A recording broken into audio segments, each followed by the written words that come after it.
The morning Julian Ashford asked me to marry him, I had coffee grounds under my fingernails, a $20 bill folded in my apron pocket for my daughter's field trip, and absolutely no idea that by the end of the week I would be signing my name next to his in a courthouse that smelled like old carpet and stronger coffee than the kind I served.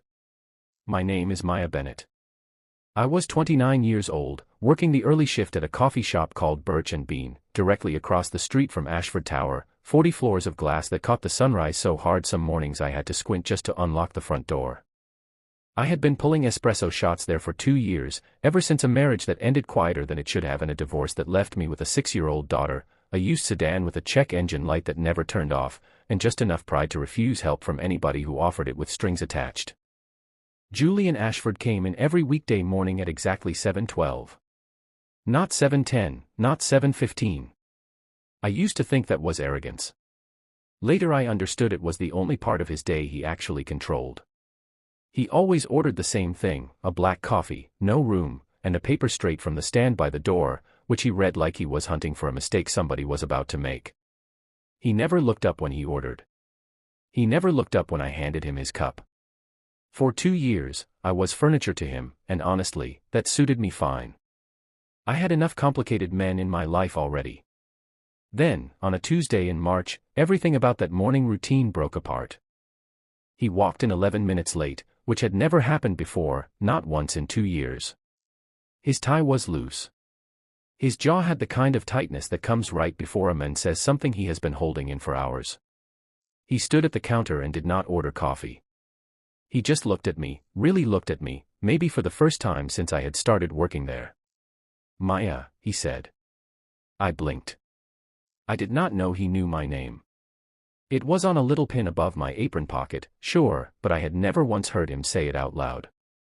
"That's me," I said, because I did not know what else to say to a man who looked like his whole life had just cracked down the middle. "I need to ask you something," he said. "And I need you to hear the whole thing before you say no." Behind me, the espresso machine hissed.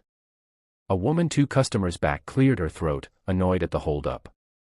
I did not care. Something about the way he said it made the whole shop go quiet in my head, even with the noise still going on around us. "Okay," I said slowly. "I'm listening." He glanced at the line behind him, then back at me. "Not here. Do you have a break coming?" I looked at the clock. My manager, Denise, was in the back doing inventory and would not notice if I stepped out for 10 minutes. "I've got 5, I said. "Make it count." We stood outside under the shop's green awning while the city moved around us, buses sighing at the curb, somebody's dog barking 2 doors down. Julian Ashford, who ran a company worth more money than I would see in 3 lifetimes, stood there in a $5,000 suit and looked more lost than any man I had ever seen holding a coffee cup he had not even bought yet. "My grandfather died 8 months ago," he said. "You probably read about it." It was in the papers. I had not read about it. I did not have time to read much of anything that was not a bedtime story with a talking rabbit in it. But I nodded anyway, because it felt like the kind thing to do. "He built this company from a single warehouse," Julian went on. "And he left it to me. All of it. Ashford Group, every division, every subsidiary. But he attached a condition to the will. One I did not find out about until 3 days ago, when the estate attorney finally decided it was time to tell me." "What kind of condition?" His jaw worked once before the words came out. "I have to be married by my 32nd birthday, or controlling interest transfers to my cousin, Preston. My birthday is in 5 days." I laughed before I could stop myself. Not because it was funny. Because it was the kind of sentence that did not belong in real life, the kind you only heard in movies with soft lighting and a soundtrack that told you how to feel. "You're serious," I said, once I saw his face had not moved. "I have never been more serious about anything." "Okay, so, find somebody. You run a company with what, 6,000 employees? I'm guessing half the executive floor would marry you for the elevator access alone." Something flickered across his face, quick and tired. "That's the problem. Everybody I could ask wants something from it. A title bump. A board seat. Leverage they'll use against me in a year. My cousin Preston has spent 6 years positioning people around me, waiting for exactly this kind of opening. If I marry someone connected to this company, or connected to money, or connected to anyone who might benefit from Ashford stock, Preston will have a lawyer prove it was a strategic marriage inside 48 hours, and the whole condition collapses.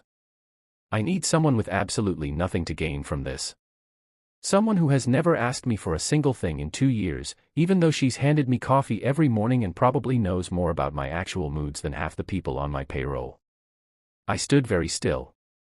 Somewhere behind me, the bell over the shop door rang as another customer walked in, and I thought distantly that Denise was going to be annoyed I was gone this long. "You want to marry me," I said, "because I've never asked you for anything." "I want to ask you to marry me for 1 year," he said. "That's it. 1 year, a legal marriage, nothing more than that unless you want more, which I am not expecting. In exchange, I will pay off whatever debt you're carrying. I noticed the same sedan idling outside this shop with the check engine light on for the last 8 months. I will cover your daughter's school, if you want that. I will put anything you need in writing, a full contract, an exit clause, whatever protects you. All I need from you is a signature and 11 months of pretending we're something we're not." I should have walked back inside right then. I should have laughed harder and told him to go find some polished woman from a country club who actually understood what he was offering. Instead, I thought about Lily, my daughter, asleep that morning in a room with a space heater that rattled too loud, and a mother who had been doing the math on groceries for 3 years straight without ever once landing on a number that made her feel steady. "Why me," I said, "and not somebody in your own world?" Julian looked at me for a long moment.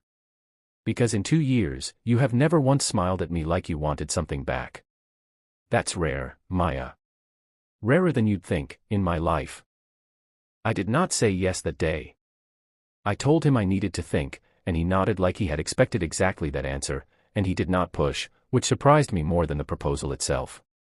He left a business card on the counter with a number written on the back in pen, not printed, like he had wanted it to feel personal instead of official. That night, I sat at my kitchen table with Lily's homework spread out beside a stack of bills I had been avoiding for 2 weeks, and I thought about the word marriage the way you think about a word that has stopped meaning what it used to mean.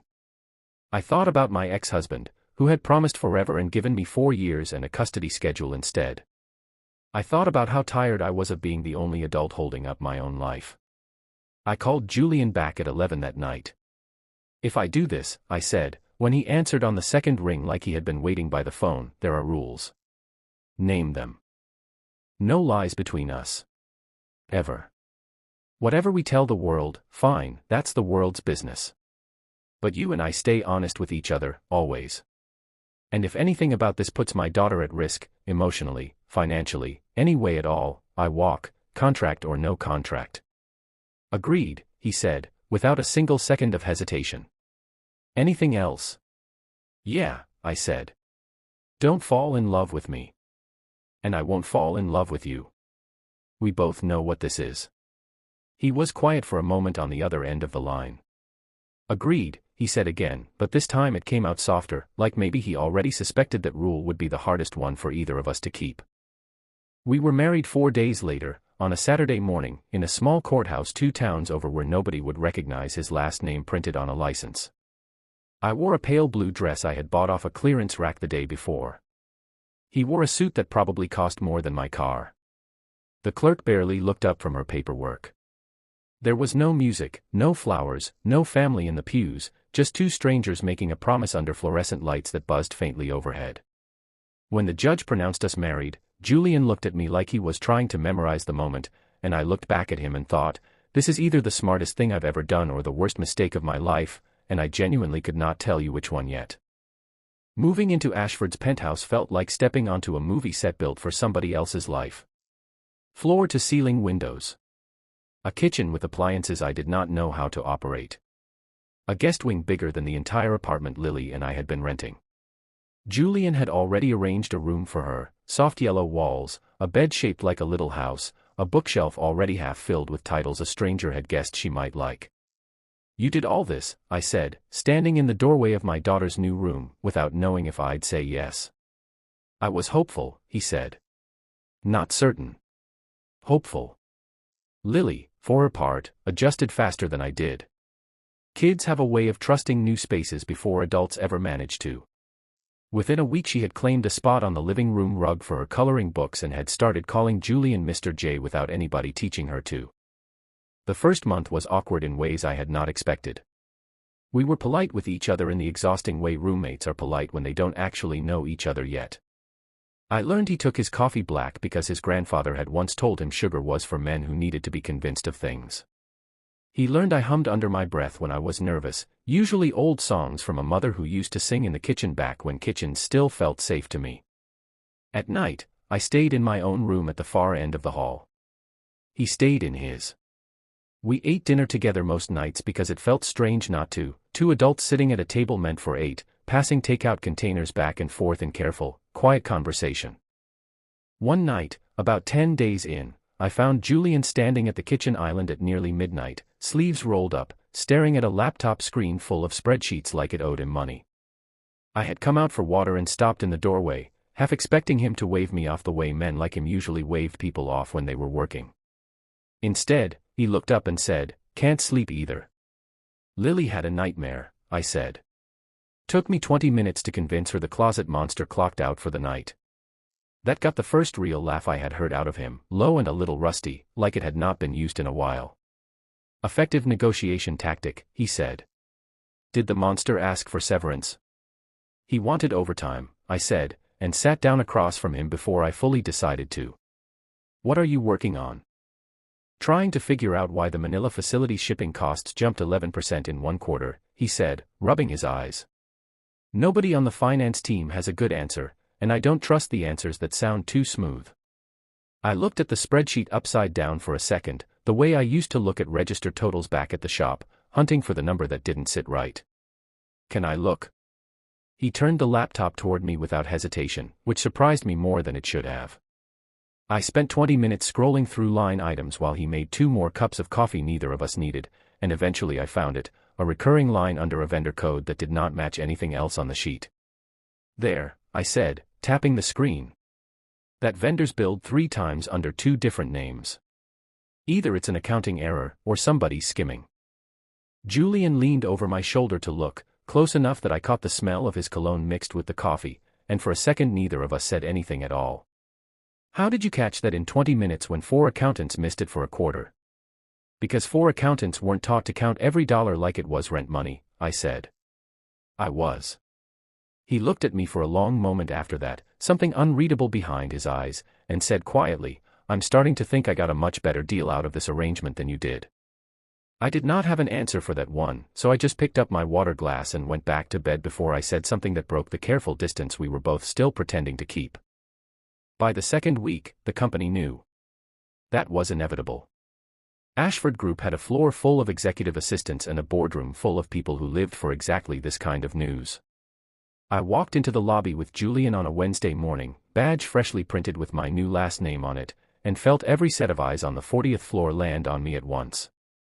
His assistant, a sharp-eyed woman named Priya, looked me over top to bottom, then extended her hand like she was deciding something. "Well," she said. "That happened fast."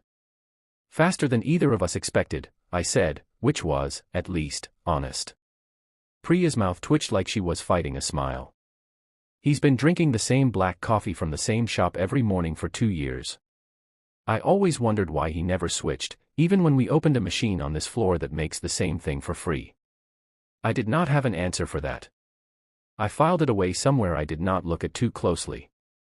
Preston Ashford, Julian's cousin, showed up on our 4th day of married life like he had been waiting outside with a stopwatch.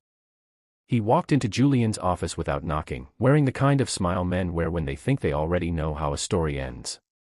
"So," Preston said, looking me over the way Grant had looked over Emily in every story I had ever heard about men like him, "this is the mystery bride."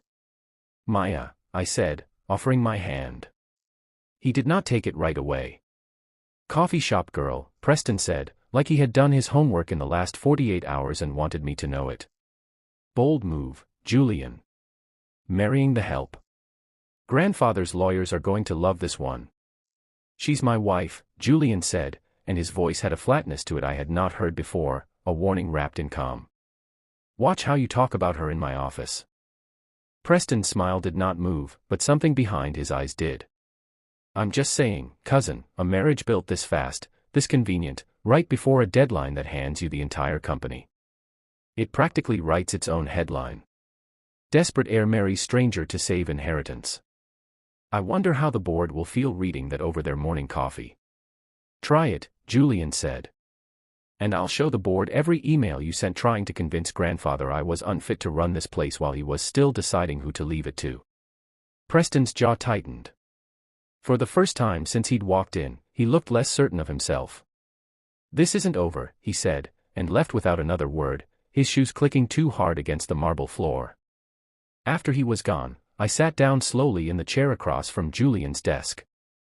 He's going to come after this from every angle he can find, I said. I know, Julian said. Then we need to make sure there's nothing for him to find. That was the moment something between us shifted, quiet and small, the way a hinge starts to turn before a door ever actually opens. We stopped being two people performing a contract and started being two people building a defense together. Over the next few weeks, I learned the company almost as fast as I had learned my own kitchen back home. Julian walked me through supplier contracts, board politics, which executives had loyalty to Preston and which ones simply wanted to survive whichever cousin came out on top. I asked questions that probably sounded simple to men who had gone to business school, and Julian never once made me feel small for asking them. You catch on faster than half my MBAs, he told me one night, both of us hunched over the kitchen island with laptops open and cold coffee going untouched between us. I've been managing a budget on a barista's salary for 3 years, I said. Turns out that teaches you more about money than a classroom ever could. He looked at me for a long moment after that, something warm moving behind his eyes that I chose not to name yet. One quiet Sunday, a few weeks before the shareholder meeting, I asked Julian why his grandfather had written such a strange condition into the will in the first place. We were sitting on the balcony with Lily asleep inside, a bottle of wine between us that neither of us had touched much. He never trusted me to slow down, Julian said, turning his glass slowly by the stem. My grandfather built this company out of nothing, one warehouse, no investors, just him and my grandmother counting inventory by hand at night.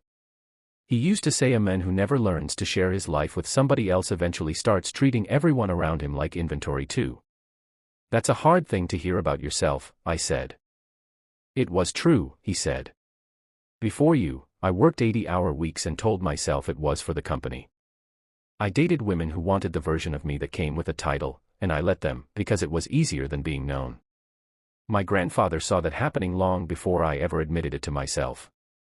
I think the will wasn't really about a wife at all. I think it was the only way he knew how to force me into slowing down long enough to actually let someone in. So in a strange way, I said, he got exactly what he wanted. Julian looked at me for a long moment, the city lights reflected small and gold in his eyes. In a strange way, he agreed, he did. I thought about that conversation a lot in the weeks that followed, about how a dying man's last calculated risk had somehow landed us here, two people who never would have crossed paths on purpose, sitting on a balcony together with a bottle of wine neither of us needed to finish to feel close. It made the whole arrangement feel less like a trick of fate and more like something that had been quietly built, brick by brick, by a man who understood his grandson better than his grandson understood himself. The real test came 6 weeks into the marriage, at the quarterly shareholder meeting, the first public appearance we made together as husband and wife. Preston had spent the weeks leading up to it quietly planting doubt with board members, questioning the timeline, questioning my background, questioning whether the marriage would survive past the 1-year mark it needed to.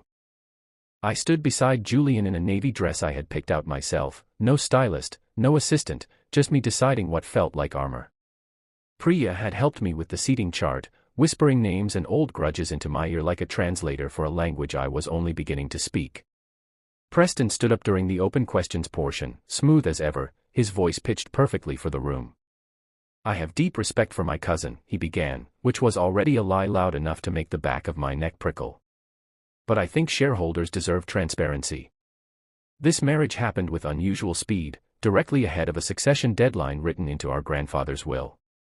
I'd like to ask Mrs. Ashford directly, was there any financial incentive offered to you in exchange for this marriage? The room went quiet in that specific way rooms go quiet when everybody already suspects the answer might be uncomfortable. I felt Julian shift beside me, ready to step in, ready to take the hit for me the way he had been trying to do since Preston first walked into his office. I put a hand lightly on his arm, and he stopped. I'll answer that, I said, standing. Every eye in the room found me at once. I thought about Ray watching Emily hold her ground in the mud, about Tessa standing in front of a loader that was older than both of them, about every woman I had ever half remembered from a story who refused to shrink just because a room expected her to. Yes, I said. There was a financial arrangement. My husband offered to help pay down debt I had been carrying for years, and to secure my daughter's education. I'm not going to pretend that wasn't part of this, because I don't believe in insulting this room with a lie you'd all see through anyway. A murmur moved through the crowd. Preston's smile widened, thinking he had already won. But, I continued, I'd also like this room to know that in 6 weeks, I have read every supplier contract in this company's textile division. I have sat in on 12 internal meetings. I caught a shipping discrepancy in the Manila warehouse accounts that saved this company an estimated $300,000 last month, which several of you can verify with your own finance team. I did not marry my way into a title.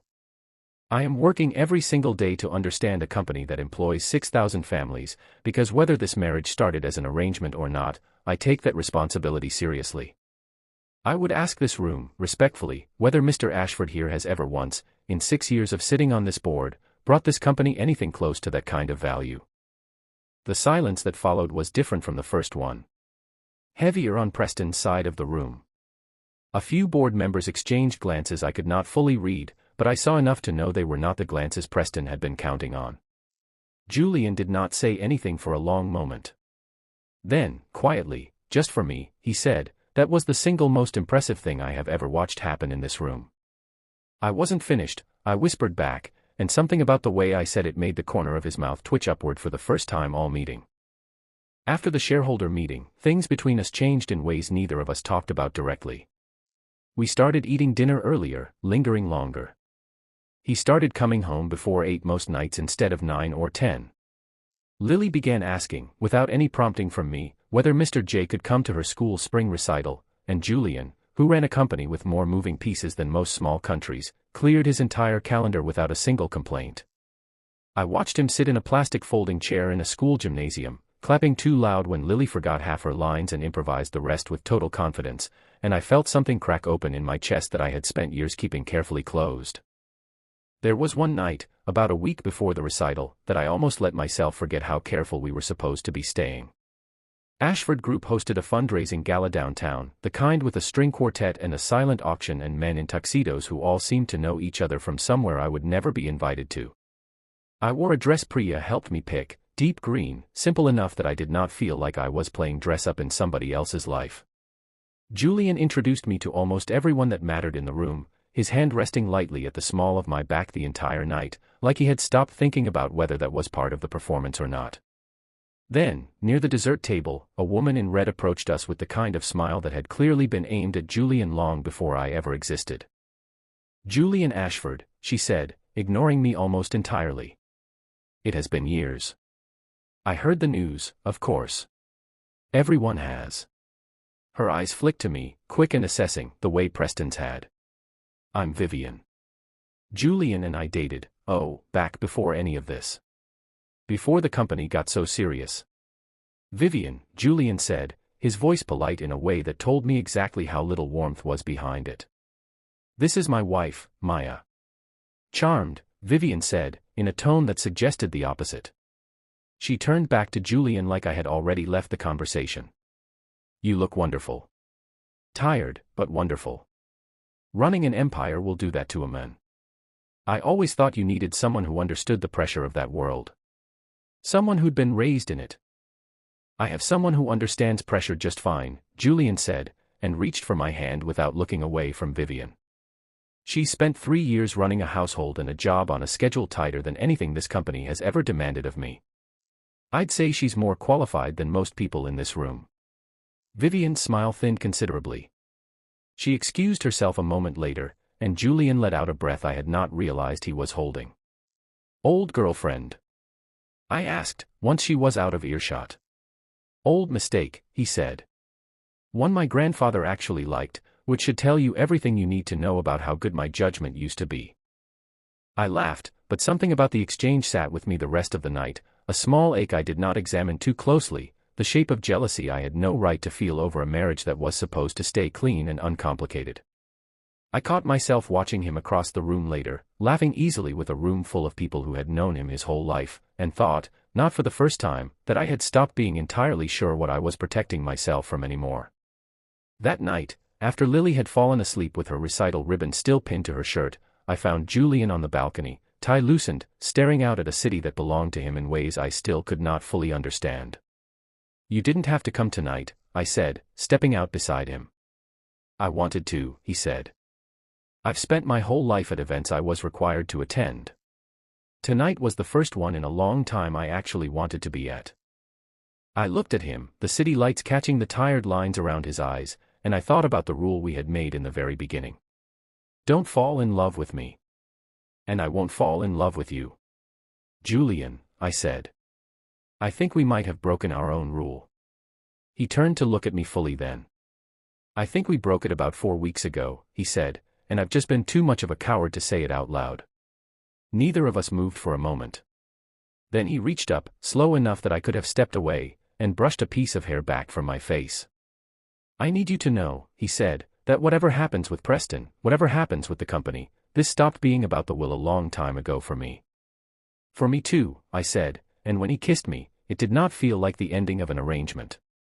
It felt like the beginning of something neither of us had planned for, but both of us, somewhere underneath all the careful rules, had been hoping for anyway. Preston made his final move 3 days before the 1-year deadline that would have secured Julian's full, uncontested control of Ashford Group. He filed a formal petition with the estate's oversight attorney, claiming the marriage was fraudulent, built entirely for financial gain, and requesting an emergency hearing before the transfer of controlling interest became permanent.